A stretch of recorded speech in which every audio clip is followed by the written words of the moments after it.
inspire thousands. Some people, no matter how hard they work, will never truly be given. The key to having an amazing team culture in your church or in your business is teachability. Every boss wants his team to be teachable, and every team wants their boss to be teachable. Welcome to the Vanderbloemen Leadership Podcast, where we talk about how to build, run, and keep a great team. I'm your host, Holly Tate. On today's podcast, William talks with Pastor Matt Keller, the senior pastor of Next Level Church in Fort Myers, Florida. He's also the author of his new book, The Key to Everything. As you're listening, be sure to tweet your takeaways using the hashtag Vandercast. That's hashtag Vandercast. Let's jump in.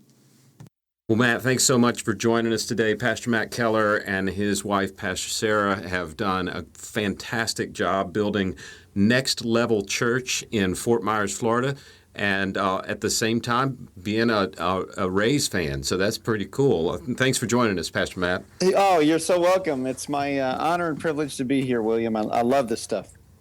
That's awesome.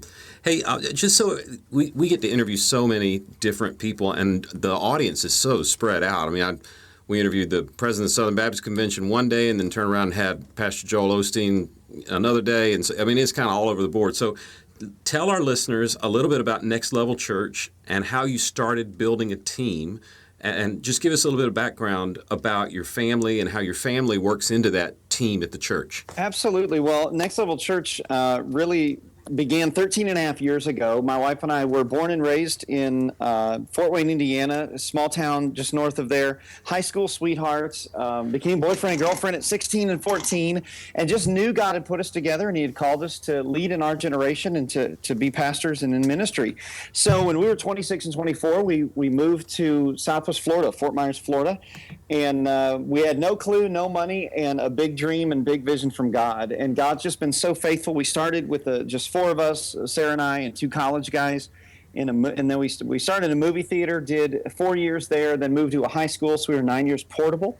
We now have two locations, two permanent facilities that are about 20 minutes apart, and what's crazy is to see that little group of four of us in a coffee shop now, grow from 4 to 35 to 135 to now, 3,235. So it's been an incredible ride. Sarah and I work side by side. We've always, since we were teenagers, felt like God put us together for the ministry. And so every pastor's wife's calling is different. And my wife, from the time we were dating, has felt called to be beside me. And so I lead better when Sarah's beside me. So I'm the lead pastor of our church. She is the executive director of our church. And so she runs everything in terms of our central operations of Next Level Church, not because she's my wife, but because she's the most gifted, anointed, and called individual to play that role in this season for that reason. And so we're passionate about working together. Our offices literally are side by side. She works full time. We have two boys at home as well that keep us on track and humble and busy at the same time. Well, other than that, you don't have a lot going on, right? Well, and then we write books and we travel and we speak and we do a lot of fun stuff. Wow. I tell you, you sound like, and having met Sarah and gotten to know her, I'd say that she and Adrian are very similar.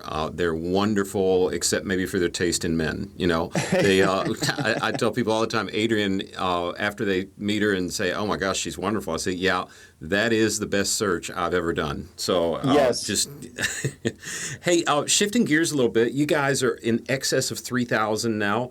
But a lot of our listeners are probably 100 or 200, and I'm guessing there's some out there thinking, well, you're on a rocket ride and I'm not. But that's not really the next level story is. I mean, you're like the 15-year overnight success, right? Absolutely. That's what we love to tell people. We are an overnight success 10 years in the making. That honestly, our story is we started with 35 in a movie theater, and we grew by about 100 people a year. And so when we left the high school, we were averaging just under 1,000 people, 9 years in existence. And then what happened was Easter of 2011, we moved into our first permanent location, what is now known as our Plantation campus, because it's on Plantation Road. And within 9 months, we had doubled. And then within 9 months, we had added another basically 900 people to that. And so our rocket ship story is one that took 9 years to get off the ground, really.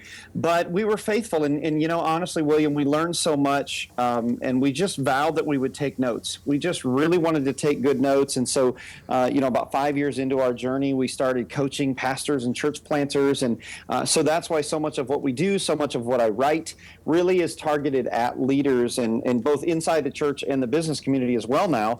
But we just have a passion to help leaders and help pastors and church planters take their church to the next level, whatever that is for them. That's awesome. And one other thing that I think is really cool and unique about your church is the way you're reaching out to business leaders in churches, and not just in your community, but all over. I find so often business leaders assume the pastor is somewhat of a business wimp. Mm-hmm. And if you can show business leaders that you're not just somebody with a strong faith, you can also build a strong business model, which you guys have done at the church. So tell us about your outreach to the business community and how it's helped you in your ministry at your church. Yeah, well, one of the biggest outreaches that we do as Next Level is what we call advanced leadership, and the website's advancedleadership.tv.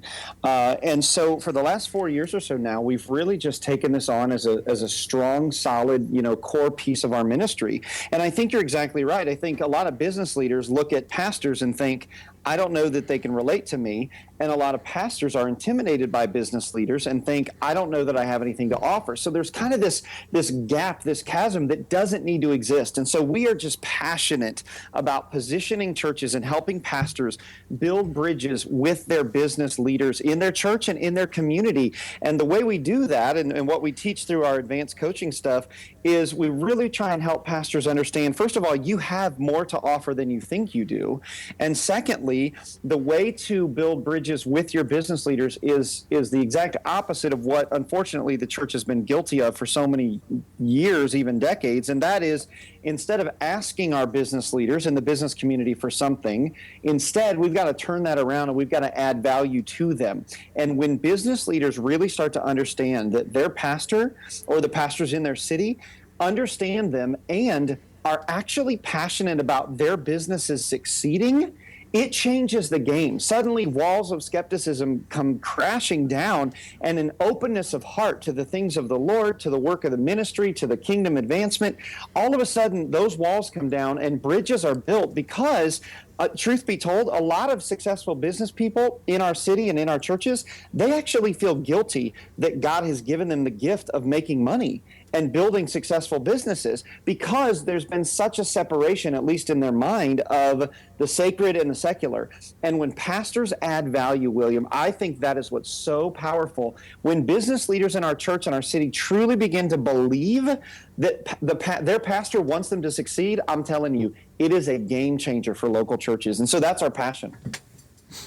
That's awesome. And that sort of led into a birth an idea for a book, right? It sure has. Yes, my newest book just came out, and it is called The Key to Everything. The Key to Everything. Which, by the way, is maybe the best title I've heard in a long time. You can't read that title and not want to, at least open the book and see. Well, I definitely think we nailed the title in terms of intrigue, because it certainly makes a bold promise, which always begs the question, well, Matt, what is the key to everything? Okay, wise guy, if you think you're so awesome and you know the answer to the key to everything, what is it? And the answer to that is teachability. And so I really, truly believe that teachability is the secret to why some people succeed in life and others don't. No matter how you determine or define success, and no matter what area or arena of your life you want to be successful in. So the key to a great marriage is teachability. The key to raising great kids is that they're teachable. The key to having an amazing team culture in your church or in your business is teachability. Every boss wants his team to be teachable, and every team wants their boss to be teachable. So I love the fact that the key to everything, teachability, which is out now, is just positioned to really help leaders inside and outside of the church build their teams and to create a culture on their teams and workplaces that people love coming to and being a part of. Well, it reminds me so much of the things that we read. We pay attention to hiring trends in the business world as well as the church. One of the things we're seeing more and more frequently is the question of formal education, whether it's necessary or not.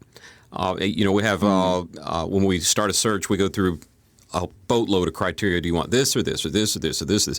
One thing, okay, do they need what kind of education? Everybody says, well, they need to have gone to seminary. And I'm like, well, that rules out Jesus and a bunch of people. So, and I'm noticing that in the hiring trends for Google and for Amazon, they have thrown out the window looking at test scores, grade point averages, and number of degrees. And what they've based most of their hiring on is, can this person solve a problem they've never seen before? In other words, are they puzzle fixers? Are they teachable? Yes. Can they learn quickly and on the go? And I think that's kind of what you're driving at in the book. I'm about halfway through, and it's a really cool principle that I think everybody out there should think about when they're running their own team. So when you're looking for your team, when you're hiring, you've hired a lot of people from within, which is awesome. How do you identify whether somebody's teachable or not? Well, teachability, which is interesting because, right, certainly in terms of the hiring process, let me take it a ring further. In terms of the volunteer process, in terms of our teams, we have over 1,000, people who serve consistently in our church. And so, take it out to there. And then we coach pastors and business leaders across the country as well. And one of the things that I actually say in the book is within 15 minutes, you can know if somebody's teachable. And so for me, it comes down to a couple of things. And this is right in the introduction of the book. How do you define teachability? It's two things. It's desire to learn multiplied by willingness to change. And so, man, the minute you start to have a conversation with you can ask a couple of strategic questions and find out their desire to learn. What number is that? 1 to 10. If we gave them a 1 to 10 scale, multiply that by their willingness to change, and that'll give you someone's teachability index. And that'll let you know, in my opinion, their ability and potential to reach their success and be successful, no matter if you're hiring someone for sales, for marketing, whether you're hiring someone, as a youth pastor, as a worship leader, or as a senior pastor. I really think it comes down to, do they have a desire to learn and relearn and become greater? And then what's their willingness? Are they willing to do the hard work of change? Because change is always hard work. That's so good. Warren Buffett used to say, you hire intelligence, energy, and integrity. And if you look around, you'll see people are saying, don't hire intelligence. I mean, it's great if they're intelligent, but a lot of times intelligent people are not very good learners. They're not very teachable because they already know what they need to know. I mean, I know when I went to be senior pastor of a big church in Texas, I was 31 and I knew everything. I mean, I was awesome.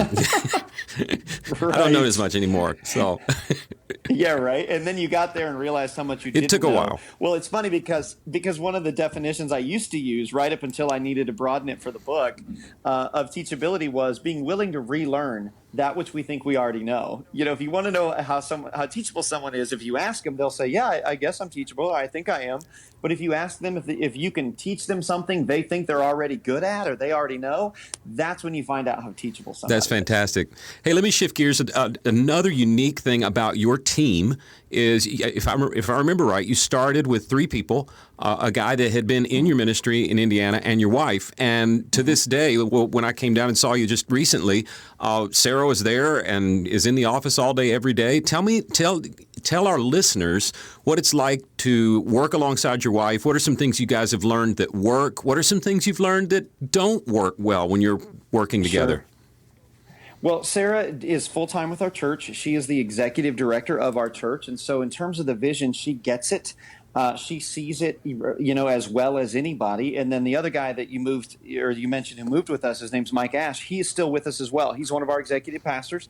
And so Sarah and Mike and I really kind of are a 3-strand cord that for 13 and a half years now have literally every single day had offices next to one another. And so we know each other very well. We know how to pass the ball. And so, yeah, Sarah and I have learned a lot over the years in terms of what it means to work together and how to communicate. One of the things that is huge for us has been clarifying roles, getting roles clear, because whenever there's not clarity in any relationship, working or otherwise, and certainly when it's a married couple working together, when there's not clarity of roles, there's confusion, and then it becomes foggy. And whenever there's confusion, there's going to be frustration.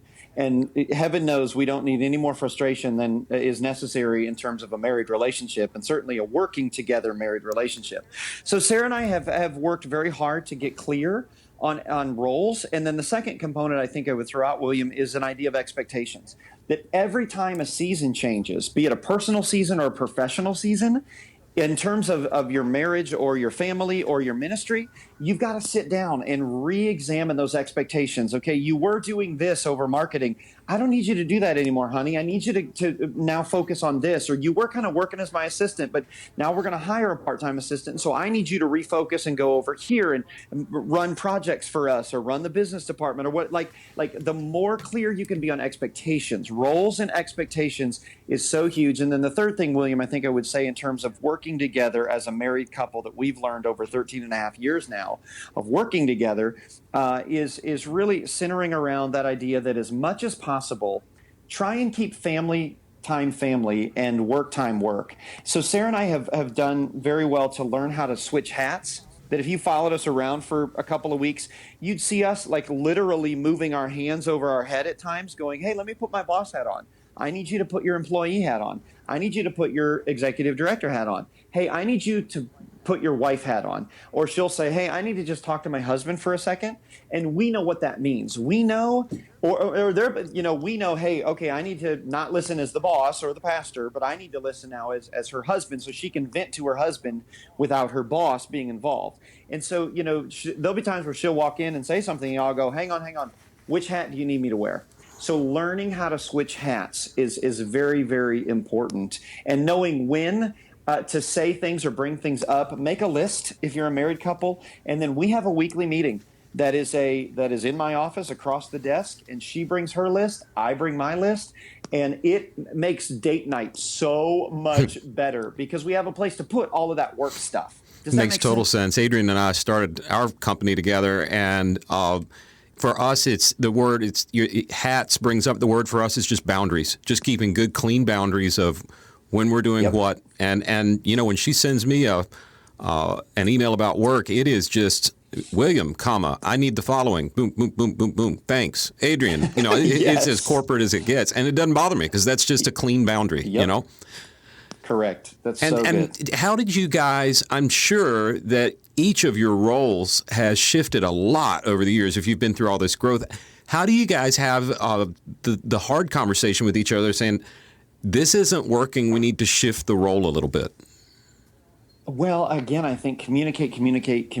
And so every time we used to be reactive in that the season would change and suddenly there's tension and there's frustration and there's fighting and there's miscommunication. And we go, oh, we probably ought to sit down and talk about this, be it ever so heatedly. But now I think we try and do that a little more, front end, and we can see a season change coming and we go, okay, here's what we need. The other thing is, and this may surprise some of your listeners today, William, we do a semi-annual job review, and I do a performance review, and I review my wife. And some guys hear that, and they go, oh, my gosh, I could never do that. Okay, listen, I would rather endure 90 minutes of let's have the conversations, the hard conversations that need to be had. She needs to say things. I need to say things. Let's put all of that on the table for 90 minutes so that we can have 6 months of amazing clarity in terms of roles and expectations and boundaries. And so then to kind of walk around it, tippy-toed for forever. So I just am such a stickler and believer in that. So Sarah and I work really hard. When we do marriage, or leadership sessions together, we tell people, we talk a lot. And I think that has allowed us over nearly 19 years of marriage and, over 20 years of working together as a couple, that has allowed us to keep those roles, expectations, and your word, boundaries, such a great term. Very, very clear. Well, and the thing I hear you saying that really rhymes with us, because we're the 15-year overnight success. I'd been making all these connections for years through ministry. I didn't know if I had a diverse friendship, a diverse network of friends, or if I was schizophrenic. But What other podcast can you hear the president of the Southern Baptist Convention and the next week hear Joel Osteen? It's just weird, So right. It's yeah. amazing. Well, so when we hit growth, when we started, we were on the reactive side. We were changing roles as when the air started getting thin and things got tight.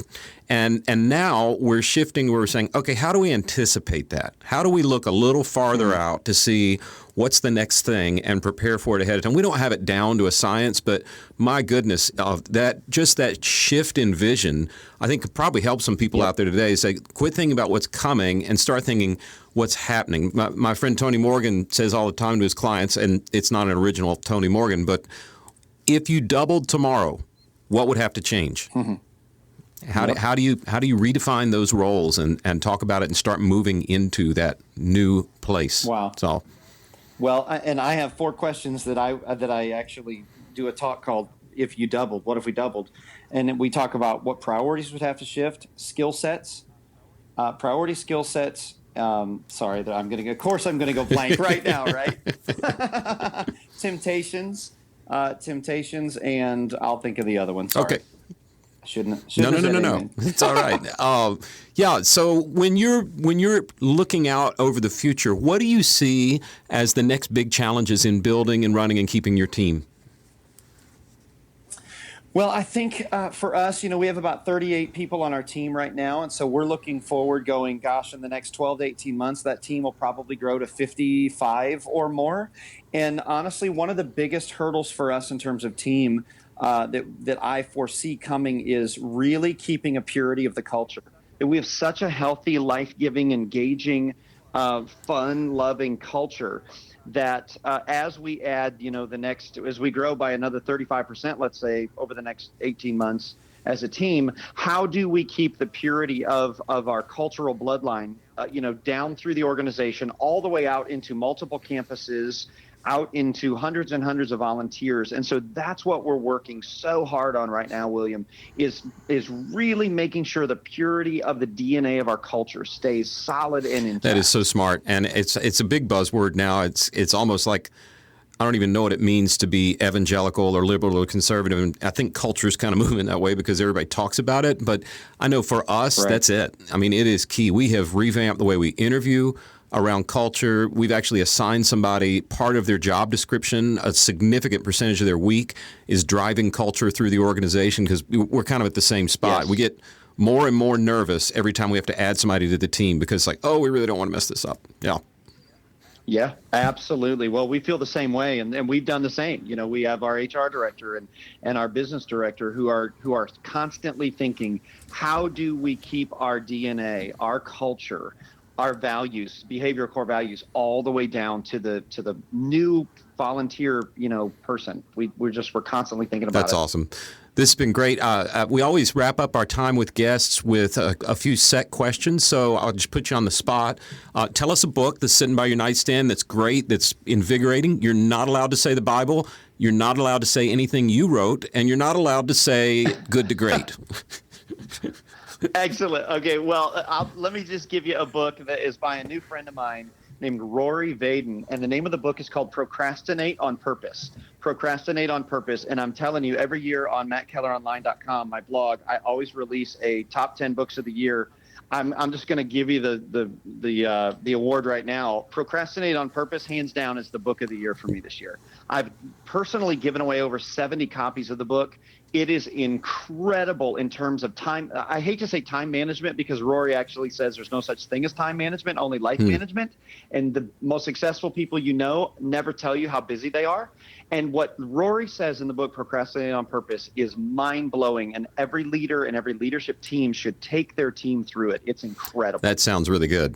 Hey, what's an app on your phone that's getting a lot of your attention these days? I could not do what I do without Evernote. I am just an Evernote disciple. They should pay me because of how much I promote it. Everything I do lives in Evernote. And so every message I write, every thought I have, every idea I have, every contact I have, every picture I take, family memories. So if you're not using Evernote or using it over the top, like I think I have almost 3,000 files on Evernote now.